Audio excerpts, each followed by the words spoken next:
গ্রামের মানুষ বলি কথা, আমরা সবসময় সকালবেলা ঘুম থেকে উঠে রুটি ভাজি বানানো নিয়ে ব্যস্ততা থাকি।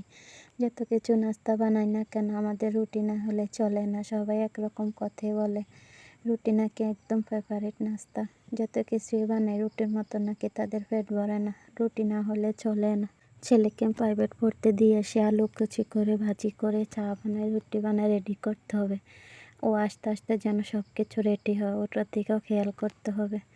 যাই হোক, তারপরে আমি বাজিটা করে নিয়েছি, এখন আটাগুলো গুলে নেব। আমার যেহেতু প্রতিদিনের রুটিন রুটি বানাতে হবে, তাই আমার কাছে ভীষণ ভালো লাগে রুটি নাস্তাটাই বানাতে। কারণ সবাই যখন পছন্দ করে তখন কষ্ট করে হলেও ওটাই বানাতে খুব ভালো লাগে, যাতে তৃপ্তি মজায় সবাই নাস্তাটা করতে পারে। আমার মতো কার বাসায় এমন রুটি পছন্দ করে সবাই কিন্তু কমেন্টে জানাবেন। আমার কাছেও রুটি ভালো লাগে, তার চেয়ে আমার কাছে সকালবেলা ভাত খেতে ভালো লাগে।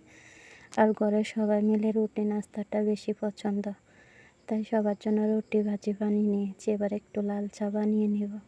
এবার চার মধ্যে সব কিছু তেজপাতা এলাচি সব কিছু লবণ চিনি দিয়ে ভালোভাবে জোশ দিয়ে চা পাতা দিয়ে দিব। চাটা রেডি হয়ে গেছে, এবার নাস্তাটা সবার জন্য রেডি করছি।